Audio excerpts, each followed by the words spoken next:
जय हिंद दोस्तों, आप सभी का ओबराय स्टडी में स्वागत है। तो चलिए, हम लोगों ने आर्टिकल कंप्लीट कर चुके हैं और वो संविधान संशोधन भी कंप्लीट कर चुके हैं। अगर किन्हीं को अगर आर्टिकल में या संविधान संशोधन में बार बार भूलने का प्रॉब्लम होता है तो आप इस वीडियो से हेल्प ले सकते हैं। आपके लिए ये काफ़ी हेल्पफुल होगा बार बार रिवीजन के लिए। तो चलिए, हम लोग कल संविधान संशोधन कंप्लीट कर लिए थे, तो आज उसका पहले 2 मिनट में रिवीजन करते हैं। बताइए, पहला संविधान संशोधन में क्या चीज़ हुआ था? पहला संविधान संशोधन हुआ था बताइए, पहला संविधान संशोधन कब हुआ था? 1951 में हुआ था। भूमि सुधार से संबंधित था और उस समय प्रधानमंत्री जवाहरलाल नेहरू थे।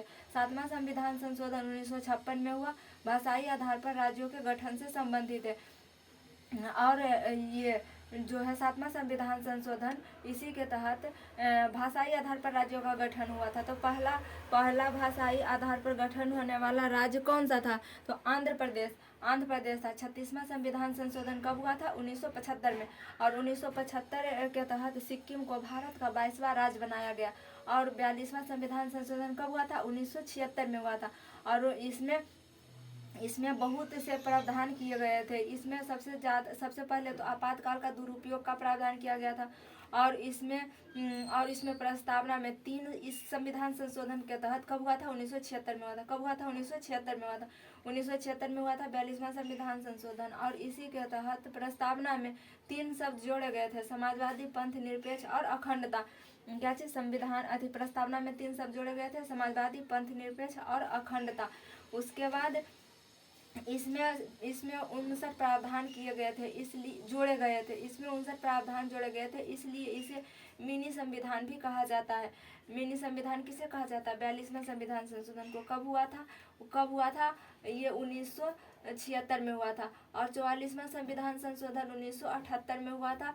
इसमें अधिकतर 42वां संविधान संशोधन में जो गलती किया गया था उसे ही इसमें सुधार किया गया है। और इसमें इसका सबसे मुख्य बात है 44वां संविधान संशोधन का सबसे मुख्य बात यह है कि इसमें जो संपत्ति का अधिकार मूल अधिकार में था उसे निकाल कर और कानूनी अधिकार बना दिया गया और 300 के क में जोड़ दिया गया था। क्या? 44वां संविधान संशोधन को। 44वां संविधान संशोधन 1976 में हुआ था। इसमें संपत्ति के अधिकार को मूल अधिकार से निकालकर कानूनी अधिकार बना दिया गया। और अभी वर्तमान में संपत्ति का अधिकार आर्टिकल 300 के क में है। 52वां संविधान संशोधन हुआ था 1985 में, राजीव गांधी के समय हुआ था। और 44वां संविधान संशोधन राजीव गांधी मोरारजी देसाई के समय हुआ था। और 42वां संविधान संशोधन इंदिरा गांधी के समय में हुआ था। और 52वां संविधान संशोधन 1985 में हुआ था, राजीव गांधी के समय में हुआ था। और इसके तहत दल बदल के प्रावधान किए गए। और 61वां संविधान संशोधन के तहत वोट डालने की उम्र जो है 21 वर्ष से घटाकर 18 वर्ष कर दिया गया। और 65वां संविधान संशोधन के द्वारा SC आयोग का गठन किया गया था। और 69वां संविधान संशोधन के द्वारा दिल्ली और पुदुचेरी में विधानसभा का गठन किया गया। और 84वां संविधान संशोधन के द्वारा कहा गया कि लोकसभा में जो सीट है वह 2026 तक चेंज नहीं होगा। लोकसभा में सीट 2026 तक कोई भी परिवर्तन नहीं होगा। सीट में कोई चेंजेज नहीं होगा। कब तक? 2026 तक। और 79वां संविधान संशोधन के 89वां संविधान संशोधन जो है इसमें ST आयोग के गठन किया गया। किस आयोग का? ST आयोग का गठन किया गया। और उसके बाद 91वां संविधान संशोधन में कहा गया है कि जो मंत्री परिषद का आकार है लोकसभा की संख्या का 15% से अधिक नहीं होगा। 101वां संविधान संशोधन में GST का प्रावधान किया गया है। और विधेयक पूछेगा तो 122वां विधेयक है। और 102वां संविधान संशोधन में OBC आयोग का गठन किया गया है, पिछड़ा वर्ग आयोग का। OBC का फुल फॉर्म होता है अदर बैकवर्ड क्लासेज। और 103वां संविधान संशोधन के द्वारा जनरल का 10% आरक्षण दिया गया है जो आर्थिक रूप से कमजोर हैं। और 104वां संविधान संशोधन में SC और ST का जो आरक्षण की सीमा है उसे 10 वर्ष बढ़ा दिया गया है। 2020 से 2030 तक कर दिया गया है। ये हम लोग कल पढ़ चुके हैं। इसको आज सिर्फ रिवीजन करते हैं। 106वां संविधान संशोधन में नारी बंधन योजना जो अभी ये तो अभी ये कंप्लीट ये अभी ये संविधान संशोधन तो अभी ही वर्तमान में हुआ है। उसके बाद हम लोग पढ़ेंगे रेगुलेटिंग एक्ट नहीं, इसका मतलब भारत शासन अधिनियम समझेंगे। भारत शासन अधिनियम किसे कहा जाता है? जो नियम भारत के लिए भारत में बनाए जाते थे उसे भारत शासन अधिनियम कहा जाता था। क्या? भारत शासन अधिनियम भारत का वह कानून जो भारत में ही बनाया जाता था उसे भारत शासन अधिनियम कहलाता था, भारत शासन अधिनियम कहलाता था। बताइए सबसे पहले हुआ था 1773 का रेगुलेटिंग एक्ट।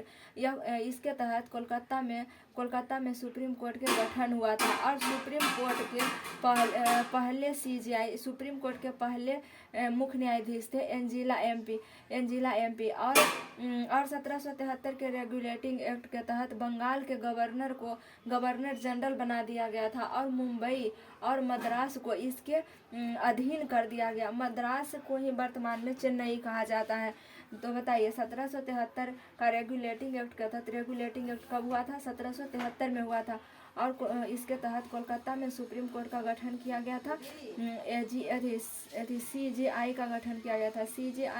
पहला CJI कौन थे? एंजिला एमपी थे और बंगाल के गवर्नर को गवर्नर जनरल बना दिया गया था। बताइए 1784 में पिट्स इंडिया एक्ट का गठन हुआ था। 1784 में पिट्स इंडिया एक्ट का गठन हुआ था और इसके तहत भारत में द्वैध शासन को लागू किया गया था। पिट्स इंडिया एक्ट का गठन कब हुआ था? 1784 में। इसके तहत भारत में द्वैध शासन लाया गया था और 1833 का अधिनियम के तहत बंगाल के गवर्नर जनरल को भारत का गवर्नर जनरल बना दिया गया। 1833 का जो अधिनियम है इसके तहत बंगाल के गवर्नर जनरल को भारत के गवर्नर जनरल बना दिया गया और 1773 के रेगुलेटिंग एक्ट के तहत ये बंगाल के गवर्नर को गवर्नर जनरल बनाया गया और 1833 के अधिनियम के तहत बंगाल के गवर्नर जनरल को भारत का गवर्नर जनरल बना दिया गया। और उसके बाद है 1858 जब 1857 की क्रांति हुई थी उसके बाद 1858 का अधिनियम हुआ। 1858 का अधिनियम में क्या चीज हुआ था? सबसे पहले तो यहाँ जो कंपनी का मनमानी चल रहा था उसे समाप्त किया गया। कंपनी के शासन भारत में समाप्त कर दिया गया और भारत का शासन जो है किसके हाथों में सौंप दिया गया? इंग्लैंड के राजा के हाथों में। और ये गवर्नर जनरल के स्थान पर वायसराय को बैठा दिया गया और इसके ऊपर एक राज्य सचिव की नियुक्ति की गई थी जो इंग्लैंड के राजा का प्रतिनिधित्व करता था। और उसके बाद 1876 में भारत का शासन जो है रानी के हाथों में, इंग्लैंड के रानी के हाथों में सौंपा गया था। और ये जो वायसराय बना था उस समय भारत के वायसराय लॉर्ड कैनिंग था। ये कौन था? Governor general. भारत के गवर्नर जनरल जब 1857 की क्रांति हुई थी तो उस समय भारत का गवर्नर जनरल कैनिंग था, उसे ही पहली बार वायसराय बना दिया गया था। किस अधिनियम के तहत? 1858 के अधिनियम के तहत इसे बना दिया गया था। और 1861 का अधिनियम है जो इसके तहत भारत में IPC की धारा को बनाया गया था। IPC का फुल फॉर्म होता है Indian penal code. Indian penal code को हिंदी में कहते हैं भारतीय दंड संहिता। तो 21 अधिनियम के तहत आया था 1861 के अधिनियम के तहत। उसके बाद 1919 का अधिनियम जो है 1919 के अधिनियम को मार्ले मिंटो सुधार कहा जाता है। मार्ले मिंटो सुधार ने के तहत ही इसने ही फूट डालो और शासन करो की नीति को अपनाया और मुस्लिम को पृथक निर्वाचन क्षेत्र दे दिया था। तो मुस्लिम को पृथक निर्वाचन क्षेत्र किस अधिनियम के तहत दिया गया था? तो 1919 के अधिनियम के तहत।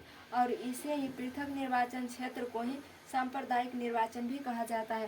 पृथक निर्वाचन क्षेत्र को ही सांप्रदायिक निर्वाचन भी कहा जाता है। उसके बाद आते हैं 1919 का अधिनियम। 1919 के अधिनियम को मॉन्टेग्यू चम्सफोर्ड सुधार के नाम से जाना जाता है। इसे ही मॉन्टेग्यू चम्सफोर्ड सुधार कहा जाता है। देखिए, मार्ले का मतलब हो गया, मार्ले उस समय राज्य सचिव था और मिंटो यहाँ का भारत का वायसराय था। और 1919 के अधिनियम में जो मॉन्टेग्यू चम्सफोर्ड है, तो मॉन्टेग्यू समय का राज्य सचिव था और चम्सफोर्डवा जो था ये वायसराय था। तो 1919 के अधिनियम को क्या कहा जाता है? मार्ले मिंटो सुधार कहा जाता है। इसके तहत राज्यों में द्वैध शासन फिर से लगा दिया गया था। देखिए, राज्यों में द्वैध शासन लगाया गया था। यहाँ भी पिट्स इंडिया एक्ट में भी राज्यों में द्वैध शासन लगा दिया गया था 1784। उसके बाद फिर यहाँ समाप्त किया गया था, फिर यहाँ लगा दिया गया 1919 के अधिनियम में राज्यों में द्वैध शासन लगा दिया गया और महिलाओं को वोट डालने का अधिकार दिया गया था, उसे ही मताधिकार कहते हैं। तो 1919 के अधिनियम के तहत पहली बार महिला को मताधिकार की अनुमति दी गई थी। उसके बाद है 1935 का अधिनियम।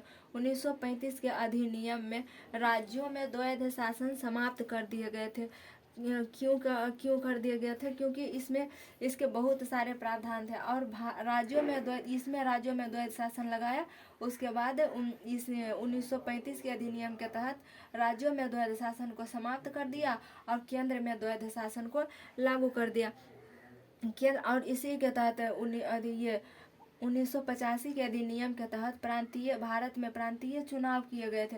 प्रांतीय चुनाव किस अधिनियम के तहत किए गए थे? तो 1935 के अधिनियम के तहत। और इस अधिनियम के तहत ही भारत से बर्मा को अलग कर दिया गया था। बर्मा को अभी वर्तमान में म्यांमार कहते हैं। तो भारत को म्यांमार से अलग किया था किस अधिनियम के तहत? 1935 के अधिनियम के तहत बर्मा को अलग किया गया था भारत से। और ये 1935 का जो अधिनियम है, इसी से भारतीय संविधान में 80% प्रावधान इसी से लिए गए हैं। इसीलिए इसे ब्लू प्रिंट कहा जाता है। 1935 के अधिनियम को भारतीय संविधान का ब्लू प्रिंट कहा जाता है, क्योंकि भारतीय संविधान की जो बातें हैं 80% इसी अधिनियम से लिए गए हैं। 80% इसी अधिनियम से लिए गए हैं, इसलिए भारतीय संविधान का ब्लू प्रिंट कहा जाता है। तो ये बहुत इम्पोर्टेंट हो जाता है। ये अधिनियम जो है खासकर बहुत सबसे ज़्यादा इम्पोर्टेंट हो जाता है। हालांकि ये जो जितना भी इसमें अधिनियम लिखा हुआ है वो सारा इम्पोर्टेंट ही है, बार बार एग्जाम में पूछा ही जाता है। लेकिन इसमें भी अगर कहें तो 1935 का अधिनियम जो है ये सबसे प्रमुख। इसमें क्या चीज हुआ था? राज्यों में द्वैध शासन समाप्त हुआ था और केंद्र में द्वैध शासन लागू हो गए थे। राज्यों में समाप्त हुए थे, केंद्र में द्वैध शासन लागू हुए थे। पहली बार प्रांतीय चुनाव करवाया गया था, बर्मा को अलग किया गया था और इसमें से बहुत सारे नियम इसी से लिए गए हैं, इसलिए इसे भारतीय संविधान का ब्लू प्रिंट कहा जाता है। तो बताया भारतीय संविधान का ब्लू प्रिंट किस अधिनियम को कहा जाता है? तो 1935 के अधिनियम को कहा जाता है। उसके बाद है राष्ट्रीय ध्वज। राष्ट्रीय ध्वज को अपनाया गया था 22 जुलाई 1947 को। राष्ट्रीय ध्वज को अपनाया गया था 22 जुलाई 1947 को। राष्ट्रीय ध्वज का डिजाइन जो है पिंगली वेंकैया के द्वारा तैयार किया गया था और हमारे झंडा का जो लंबाई और चौड़ाई का रेशियो है वो 3:2 है। लंबाई 3 है और चौड़ाई 2 है। लंबाई 3 है, चौड़ाई 2। तो राष्ट्रीय ध्वज को कब अपनाया गया था? 22 जुलाई 1947 को। राष्ट्रीय ध्वज को कब अपनाया गया? 22 जुलाई 1947 को। और राष्ट्रीय गान को कब अपनाया गया था? 24 जनवरी 1950 को। 24 जनवरी। राष्ट्रीय गान जो है सबसे पहले 1911 में ये कोलकाता अधिवेशन में गाया गया था। ये राष्ट्रीय गान हमारे जनगण मन है। इसे रविंद्रनाथ टैगोर जी के द्वारा तत्वबोधिनी नामक कविता से 13 पंक्तियों से लिया गया था। कौन सा तत्वबोधिनी से लिया गया था? रविंद्रनाथ टैगोर के द्वारा। और इसे अपनाया कब गया था? 24 जनवरी 1950 को। देखिए, राष्ट्रीय गान और राष्ट्रीय गीत दोनों का सेम डेट को ही अपनाया गया था। 24 जनवरी 1950, 24 जनवरी 1950।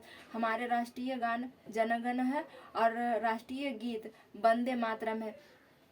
वंदे मातरम राष्ट्रीय गीत है। इसे जनगण मन को 52 सेकेंड में गाया जाता है और इसको कम समय में अगर युद्ध की स्थिति है या कोई विकट परिस्थिति में इसे 20 सेकेंड में भी गाया जा सकता है। और वंदे मातरम को 65 सेकेंड इसका टाइम लिमिटेशन कितना है, 65 सेकेंड।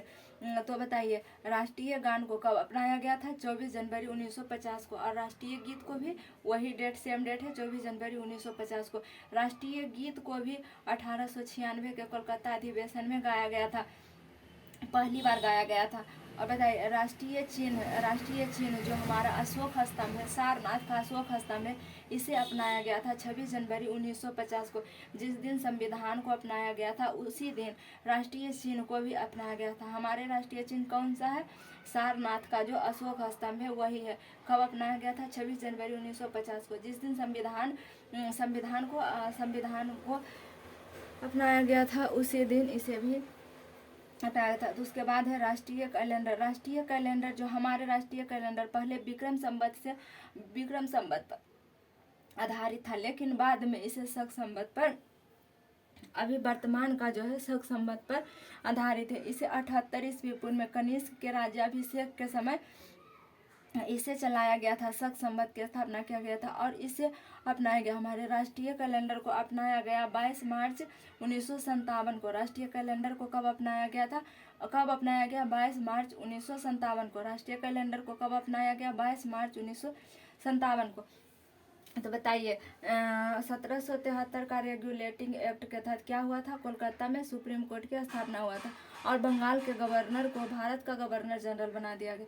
1784 में पिट्स इंडिया एक्ट के तहत भारत में द्वैध शासन की स्थापना हुआ था। 1833 के अधिनियम के तहत बंगाल के गवर्नर जनरल को भारत का गवर्नर जनरल बना दिया गया और 1858 के अधिनियम के तहत कंपनी के शासन समाप्त हो गया भारत में और भारत का शासन इंग्लैंड के राजा के हाथ में चल गया और गवर्नर जनरल के स्थान पर वायसराय का पद आ गया और इसके ऊपर राज्य सचिव को नियुक्त किया गया। और 1876 में भारत का शासन जो है इंग्लैंड के महारानी के हाथों में चला गया। 1861 का अधिनियम के तहत IPC की धारा को बनाया गया जिसे इंडियन पिनल कोड कहा जाता है, हिंदी में इसे भारतीय दंड संहिता कहा जाता है। 1919 का अधिनियम को मार्लियामेंटो सुधार के नाम से भी जाना जाता है और इस अधिनियम के तहत मुस्लिम को पृथक निर्वाचन क्षेत्र दिया गया था, इसे ही सांप्रदायिक निर्वाचन कहा जाता है। और 1919 के अधिनियम को मॉन्टेग्यू चेम्सफोर्ड सुधार भी कहा जाता है। इसमें राज्यों में द्वैध शासन लागू हुआ था और फिर महिला को मताधिकार, महिला को वोट देने का सबसे पहले बार अधिकार जो है इसी अधिनियम के तहत दिया गया था। और 1935 के अधिनियम में राज्यों में द्वैध शासन लगा था, राज्यों में द्वैध शासन समाप्त हो गया था, केंद्र में द्वैध शासन लागू हो गया था, प्रांतीय चुनाव हुआ था और बर्मा को अलग किया गया था भारत से। और इसे 1935 के अधिनियम को भारतीय संविधान के ब्लूप्रिंट कहा जाता है। और राष्ट्रीय ध्वज को अपनाया गया था 22 जुलाई 1947 को। इसका लंबाई और चौड़ाई 3:2 होता है और राष्ट्रीय ध्वज बनाया गया था। राष्ट्रीय ध्वज का जो डिजाइन है पिंगली वेंकैया के द्वारा बनाया गया था। राष्ट्रीय गान को 24 जनवरी 1950 को लागू किया गया था। राष्ट्रीय गीत को 24 जनवरी 1950 को ही लागू किया गया था। राष्ट्रीय गीत हमारे वंदे मातरम है। राष्ट्रीय गान जनगण मन है, इसे 52 सेकेंड में गाया जाता है, इसे 65 सेकेंड में गाया जाता है। ये राष्ट्रीय गान जो है रविन्द्रनाथ टैगोर जी के द्वारा लिखा गया था और लिया गया था। तत्वबोधिनी नामक कविता के 13 पंक्तियों से लिया गया था। और राष्ट्रीय गीत बंकिम चंद्र चटर्जी की पुस्तक आनंद मठ से लिया गया था। आनंद मठ, ये जो बंकिम चंद्र चटर्जी का पुस्तक है, कौन सा बंकिम चंद्र चटर्जी का पुस्तक आनंद मठ है, उसी से हमारे राष्ट्रीय गीत बंकिम चंद्र चटर्जी ने क्या है, इसकी रचना बंकिम चंद्र चटर्जी ने क्या है और आनंद मठ से लिया गया है। लिया गया है। इसे भी 24 जनवरी 1900 राष्ट्रीय गान राष्ट्रीय गीत को 24 जनवरी 1950 को अपनाया गया। राष्ट्रीय चिन्ह को 26 जनवरी 1950 को राष्ट्रीय चिन्ह को 26 जनवरी 1950 को अपनाया गया। राष्ट्रीय चिन्ह जो है हमारे सारनाथ का अशोक स्तंभ है। और राष्ट्रीय कैलेंडर को अपनाया गया था 22 मार्च 1957 को। पहले जो है राष्ट्रीय कैलेंडर विक्रम संवत पर आधारित था, लेकिन वर्तमान का राष्ट्रीय कैलेंडर जो है शक संवत पर आधारित है। मिलेंगे नेक्स्ट क्लास में, तब तक के लिए जय हिंद।